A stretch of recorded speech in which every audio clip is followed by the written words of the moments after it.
Sin lugar a dudas, en estos 120 semanas que lleva la administración del presidente Enrique Peña Nieto, han pasado muchas cosas y cosas muy buenas en el sector financiero mexicano, en la banca mexicana. En tan solo 120 semanas se han logrado transformaciones de fondo, un nuevo marco jurídico, como lo relataba Jaime, con una transformación que en otros tiempos duraba años, se hizo en un periodo muy corto. Ha aumentado el crédito, ha aumentado el ahorro y se ha fortalecido la solidez del sistema. Y esto, si bien es cierto, hay mucha gente que participa, es un logro, es un mérito, fundamentalmente de las mujeres y los hombres que dirigen y trabajan en los bancos mexicanos. La reforma financiera, una de las 11 reformas transformadoras, estructurales, que impulsó el presidente Enrique Peña Nieto desde el inicio de su mandato y que aprobó el Congreso de la Unión, es el resultado del trabajo de mucha gente. Quiero reconocer, en primer lugar, la aportación a esta reforma que hizo el Banco de México. Tal vez poca gente lo sabe, pero muchos de los textos, muchas de las propuestas vinieron del Banco de México. También de la Asociación de Bancos de México, que nos dieron recomendaciones muy puntuales, diagnósticos precisos, propuestas incluso de textos que fueron después incorporadas a la mesa de redacción de la reforma financiera. Quiero aprovechar este espacio para hacer un reconocimiento a quienes de manera desinteresada, y debo decirlo con un gran sentido de responsabilidad y amor a México, encabezando la Asociación de Bancos de México, han participado en este proceso de reformas. Quiero expresar mi mayor reconocimiento a Luis Robles y también desde aquí a Javier Arrigunaga, que encabezaron por parte del ABM este proceso.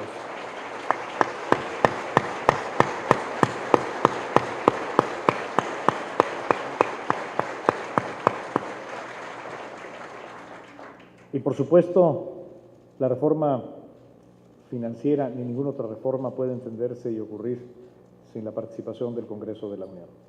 Particularmente en el caso de la reforma financiera de la Cámara de Diputados, que fue la Cámara de origen, que recibió una iniciativa avalada por el Pacto por México y que hizo más de 500 modificaciones a las iniciativas, 34 leyes que se modificaron y que sin duda logró una mejor reforma financiera que la que originalmente se había planteado, y por supuesto como Cámara Revisora al Senado de la República, que aprobó sin cambios la minuta recibida de la Cámara de Diputados. La reforma financiera entró en vigor en enero de 2014 y a partir de entonces, como relataba Jaime González hace un momento, empezó un proceso muy intenso de adaptación de la regulación secundaria.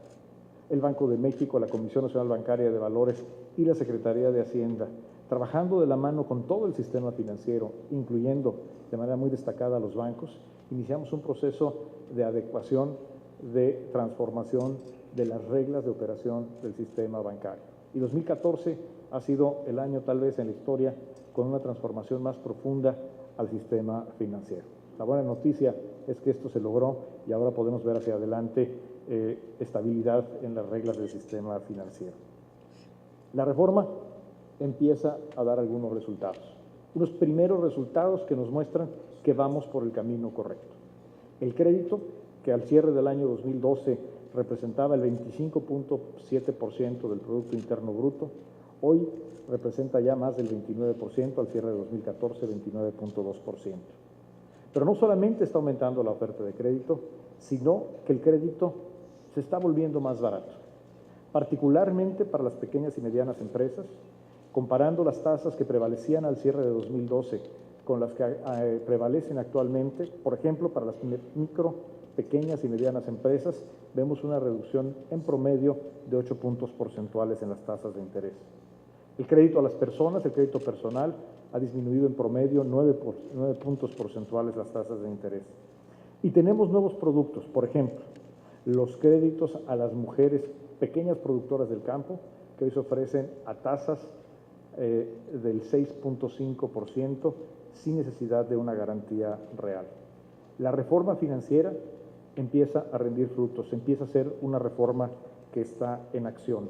No solamente por el lado del crédito, sino también por el lado del ahorro.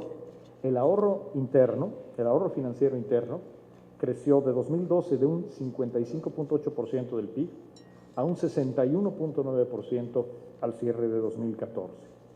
Y la banca de desarrollo, la banca del Estado, hoy tiene un nuevo mandato y tiene un nuevo papel, que es actuar realmente como una palanca de crecimiento en colaboración con la banca comercial y otros intermediarios del sistema financiero para llevar el crédito a donde todavía no llegue, para hacer el crédito más barato y para cubrir aquellos espacios donde el sistema financiero aún no se ha desarrollado.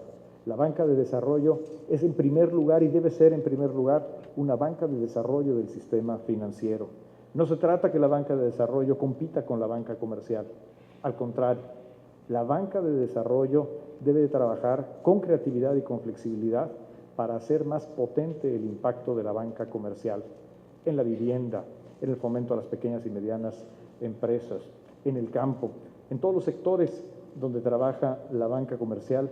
Ahí debe estar la banca de desarrollo para hacer equipo con ella y con otros intermediarios del sistema financiero mexicano. Quiero destacar que en los últimos 120 semanas se han logrado también algunos hechos notables en la fortaleza y desarrollo del sistema bancario mexicano. El Grupo de Acción Financiera Internacional en materia de lavado de dinero, como ya se refirió aquí hace un momento, dio la más alta calificación de cumplimiento a México en materia de lavado de dinero. Hay que recordar que apenas en 2008 México no cumplía 25 de las 49 recomendaciones.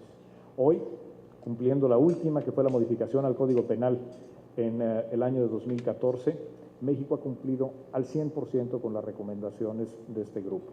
Y como ya se mencionó hace un momento, algo notable, que tal vez para quien no tiene cercanía con el sector financiero no se entienda la magnitud de este dato, el Comité de Basilea, apenas el lunes de esta semana, ha informado que México alcanzó el más alto grado de cumplimiento a las normas y a las recomendaciones en materia de capitalización y liquidez del sistema bancario.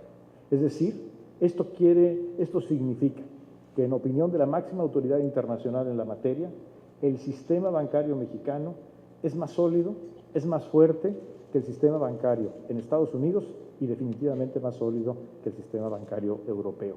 Y esto, amigas y amigos de la banca mexicana, es un mérito de ustedes. Esto se debe al trabajo de más de 220,000 mexicanos que trabajan en 45 instituciones de crédito, que todos los días trabajan al dar crédito, al fomentar el ahorro, al proveer servicios financieros, trabajan por México. La banca es un instrumento fundamental para el crecimiento económico y junto con la reforma financiera se han hecho otros cambios de fondo, cambios transformadores para impulsar el crecimiento económico no solamente en los próximos meses o en los próximos trimestres, sino en los próximos años, en las próximas décadas. Ustedes las conocen bien, las 11 reformas transformadoras que con el liderazgo del presidente Enrique Peña Nieto y el apoyo del Congreso de la Unión y las fuerzas políticas de México ha logrado nuestro país. Una prioridad fundamental para el gobierno del presidente Enrique Peña Nieto es ahora la implementación de las reformas estructurales. Llevar las reformas de la Constitución y la ley a la acción, a cambiar la realidad de las familias y las empresas mexicanas. Y sin duda, esto requiere una implementación exhaustiva y oportuna, en el cual la realidad de las reformas está a la altura de la oportunidad que han abierto el Constituyente Permanente y el Congreso de la Unión. Tengan ustedes la certeza de que el Gobierno de la República trabaja todos los días para lograr la implementación exhaustiva, insisto, y oportuna de las reformas. Y empezamos a ver, como decía Agustín hace un momento, empezamos a ver ya algunos resultados que son muy alentadores y que se reflejan en los bolsillos de las familias mexicanas y en las empresas. Por ejemplo, disminución en el precio de los servicios de telecomunicaciones, incluyendo la eliminación del cobro de larga distancia nacional, y disminución también en las tarifas de electricidad. Un dato revelador es que, por ejemplo, las tarifas de alta tensión para la industria, medidas de febrero a febrero, presentan reducciones de entre 18 y 25% en todo el territorio nacional. Y para las familias mexicanas, mientras que en 2014 el costo del recibo de la luz creció 4%, 2015 empezó con una reducción del 2%. Esta es la primera vez, este es el primer inicio de un año en el que todas las tarifas eléctricas disminuyen. Estos son algunos de los apenas primeros resultados de las reformas transformadoras, y el Gobierno de la República seguirá trabajando para su implementación exhaustiva. El crecimiento de la economía, después de 2 años de un crecimiento claramente insatisfactorio, empieza a tener una mejor perspectiva. Vemos los indicadores de consumo, de empleo, en la industria de la construcción, en las exportaciones, y vemos una clara tendencia hacia la recuperación. Esto, aunado a un comportamiento muy favorable de la inflación, como ha destacado ya el gobernador del Banco de México, auguran un año con un mejor desempeño de nuestra economía, no solamente por las exportaciones, sino también por el mercado doméstico. Sin embargo, la recuperación y la aceleración del crecimiento depende de cómo México ha de encarar un entorno externo extraordinariamente complejo, como lo ha referido ya el gobernador del Banco de México. Están ocurriendo al mismo tiempo fenómenos internacionales que representan un reto muy relevante para la conducción de la política económica.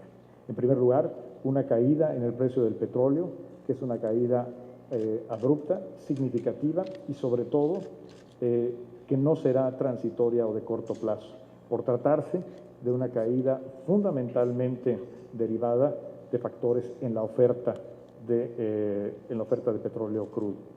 Y esto implica para la economía mexicana y particularmente para las finanzas públicas un reto significativo.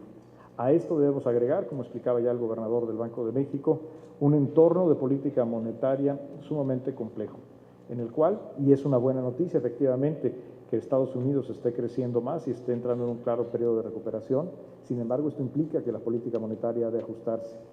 Nadie sabe con precisión cuándo van a subir las tasas en Estados Unidos, ni sabe cómo van a subir las tasas en Estados Unidos. De lo que no hay duda es que van a subir y tenemos que estar preparados. Y además esto ocurre en un entorno en el cual la política monetaria en Europa y en otras áreas del mundo va en la dirección opuesta, generando una apreciación significativa de los activos en dólares y de la moneda norteamericana. Y además, esto ocurre también en un entorno de un crecimiento desigual y en general de bajo crecimiento en el mundo. Ante estos retos, la prioridad clara de la política económica del Gobierno de la República es y seguirá siendo proteger la estabilidad macroeconómica. ¿Por qué? Porque al proteger la estabilidad de la macroeconomía, en realidad estamos protegiendo la economía de las familias mexicanas. México aprendió a lo largo de las décadas la importancia de la estabilidad y sabemos que cuando se pierde la estabilidad, los primeros que sufren las consecuencias y que las sufren con mayor severidad y duración son precisamente las familias que menos tienen. Por lo tanto, preservar la estabilidad macroeconómica es un objetivo de alto contenido social. Es y seguirá siendo, con independencia de las coyunturas, incluyendo la coyuntura político-electoral, esta será la prioridad de la política económica del Gobierno de la República.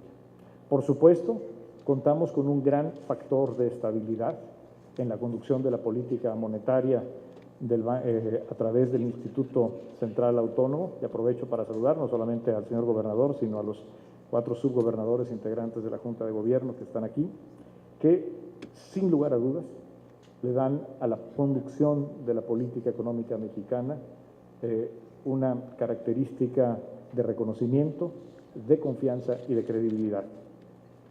La política cambiaria, como explicaba el gobernador del Banco de México, que se conduce a través de la Comisión de Cambios en la que participamos juntos, Banco de México y Hacienda, tiene como objetivo asegurar un funcionamiento ordenado y líquido del mercado cambiario que evite que disrupciones temporales o especulativas se traduzcan en inestabilidad financiera que pongan en riesgo la estabilidad de nuestra economía.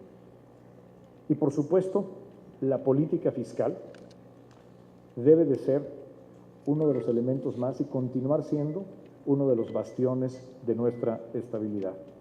Y para ello, lo fundamental es asegurar que la trayectoria de las finanzas públicas, de la deuda pública, es un factor de fortaleza y no de debilidad, que ayuda, que contribuye a la credibilidad de la economía mexicana y que no represente un signo de interrogación acerca del futuro de la economía mexicana. Por ello, en enero de este año, tomamos la decisión de realizar un ajuste al gasto. Un ajuste que no se hace porque tuviéramos en ese momento un problema en las finanzas públicas. Se hace para evitar tener un problema en la estabilidad económica y financiera del país, para mandar una clara señal de que con independencia de las coyunturas de corto plazo, el Gobierno de la República está dispuesto a tomar las medidas que sean necesarias para asegurar la estabilidad de la economía nacional. Vamos a seguir por este camino. Le toca al Gobierno de la República apretarse el cinturón. Hacia 2016, en virtud de que el escenario de precios del petróleo apunta hacia precios que continuarán siendo bajos, hacia 2016 tenemos que prepararnos, los diferentes niveles de gobiernos, los municipios, los estados y por supuesto el gobierno federal, a gastar menos y por lo tanto a gastar mejor. Hemos empezado ya, desde ahora, la elaboración del proyecto de presupuesto que se presentará en septiembre a la Cámara de Diputados. Una iniciativa, un proyecto de presupuesto que implica una lógica diferente a la lógica inercial que ha imperado en la preparación de los presupuestos, por lo menos de los últimos 15 años. Presupuestos inerciales en los que se tomaba como base el presupuesto del año anterior, se le hacían algunas modificaciones, particularmente incrementos, y se presentaba a la Cámara de Diputados. En esta ocasión se trabajará con una metodología de base cero, que no es otra cosa más que atrevernos a revisar completo el presupuesto, atrevernos a revisar la estructura programática, qué programas funcionan, cuáles no están cumpliendo con sus objetivos, cuáles no están bien evaluados, qué dependencias del gobierno o qué áreas de la administración pública están duplicando funciones o ya no cumplen con el objetivo para el que fueron creadas. Este será sin duda un ejercicio complejo que le tocará ya a la próxima legislatura de la Cámara de Diputados recibir, pero es el ejercicio que se requiere para preservar la estabilidad macroeconómica y es hoy el ejercicio que nos exige la sociedad. Un gobierno, insisto, que gaste menos y que gaste mejor. Esta mañana tuve la oportunidad de tener dos reuniones de trabajo intenso con los integrantes de la Asociación de Bancos de México. Quiero yo agradecer a los integrantes de la asociación, a Luis, a Beto y a todos quienes propusieron estas reuniones de trabajo, que sin duda han hecho de la convención de este año un ejercicio, sí, de un poquito de más reuniones, pero también de una utilidad muy especial para la Secretaría de Hacienda. ¿Por qué? Porque nos han dado en estas reuniones de trabajo ustedes la oportunidad de escuchar. Nos han permitido escucharles, conocer de viva voz muchos de los planteamientos específicos y concretos para juntos hacer las cosas mejor. Permítanme compartir algunos de los temas que discutimos ampliamente en las reuniones de este día. Un objetivo compartido es el financiamiento a las pequeñas y medianas empresas. Sin lugar a dudas, es uno de los objetivos centrales de la reforma financiera y me da un enorme gusto escuchar a los representantes de la banca mexicana que están ávidos de crecer y que están creciendo en este segmento. Y para ello hemos escuchado propuestas concretas de cómo, a través de simplificación de regulaciones o de una mayor agilidad de la banca de desarrollo o de mejores productos de la banca de desarrollo, puede la banca mexicana jugársela con las pequeñas y medianas empresas. También hemos escuchado cómo la banca mexicana quiere apoyar el desarrollo de cadenas de valor, de proveedores mexicanos para la industria de exportación o de empresas participantes en las oportunidades que abren las reformas, como la reforma de telecomunicaciones y, por supuesto, la reforma energética. Hemos escuchado recomendaciones muy específicas de cómo podríamos lograr un mejor entorno para que el financiamiento a las empresas mexicanas que quieren insertarse en la globalidad, que quieren ser más productivas y más competitivas, puedan contar con el apoyo del crédito y los productos financieros que requieren. Hemos escuchado también algunas propuestas muy concretas, muy puntuales, para fomentar más competencia entre los bancos. Por ejemplo, para facilitar la movilidad entre los clientes del crédito hipotecario. ¿Cómo podemos generar mercados secundarios que le permita, por ejemplo, a una familia mexicana reducir el costo mensual de su hipoteca? Y otras medidas concretas, propuestas por la banca, propuestas por la Asociación de Bancos de México para incrementar la competencia. Veo también, y es un tema de la mayor importancia y oportunidad ante la coyuntura que estamos viviendo, a una banca mexicana ávida de participar en el financiamiento de los proyectos de infraestructura. Ante un escenario de mayor estrechez presupuestal, el Plan Nacional de Infraestructura continuará, pero habrá de continuar con fuentes de financiamiento distintas al gasto público. Y aquí la banca mexicana puede jugar, y hoy les puedo decir, quiere jugar un papel fundamental. Señoras y señores de la banca mexicana, estamos listos en el Gobierno de la República, en la Secretaría de Hacienda, en la banca de desarrollo, para generar los instrumentos, los productos y el marco de regulación que les permita ser protagonistas del financiamiento de la infraestructura mexicana en sectores que van desde las autopistas, los gasoductos y la industria del gas y el petróleo. He escuchado también propuestas puntuales, específicas, para un mayor desarrollo de los mercados de capitales, particularmente para encontrar instrumentos financieros innovadores de mercado para las empresas medianas, empresas que requieren capital, que buscan capital y que no necesariamente encuentran los instrumentos correctos. Esta es una oportunidad que tenemos para poner en acción la reforma financiera, utilizar los nuevos instrumentos que tenemos y la voluntad evidente de la banca mexicana para apoyar a empresas que están creciendo y pueden crecer mucho más, generar más empleos en distintos sectores de la economía, si somos capaces, la banca y la autoridad, de generar mecanismos financieros oportunos y de bajo costo. También la banca mexicana está trabajando y está pensando y quiere colaborar con el gobierno para uno de los objetivos más importantes y de mayor impacto social que puede tener la política en la materia, que es una mayor inclusión financiera. Hay que reconocer, existen todavía millones de mexicanos que no tienen acceso a los más simples instrumentos de ahorro o de crédito. Y para muchos mexicanos, el único instrumento de crédito que conocen a lo largo de su vida son los mecanismos informales, altamente riesgosos y sobre todo muy caros. El reto de la inclusión financiera es una prioridad de la política pública del presidente Enrique Peña Nieto.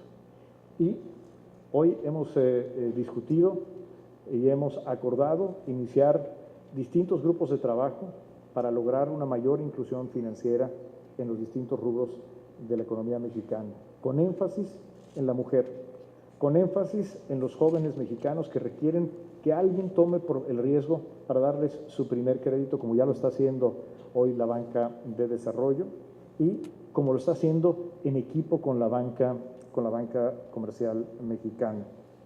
Y por supuesto, la banca, platicamos ampliamente, y yo veo un gran entusiasmo de la banca por tomar medidas concretas para fomentar la legalidad y la formalización en nuestra economía. Sin duda, uno de los retos más importantes para elevar la productividad es incrementar la formalización. Y la banca mexicana puede ser y quiere ser un instrumento claro para fomentar este proceso de legalidad y de construcción del Estado de Derecho. Ha sido para mí estos encuentros de diálogo una gran oportunidad de constatar, de confirmar que México tiene no solamente una banca bien capitalizada, con indicadores de liquidez correctos, con reservas preventivas y que cumple con las reglas que le impone el marco normativo. Lo que veo es una banca que tiene rumbo, que tiene claridad, una banca que está fuerte, una banca que está creciendo y, si me permiten decirlo, una banca que está echada para adelante con México. Muchas felicidades y muchas gracias.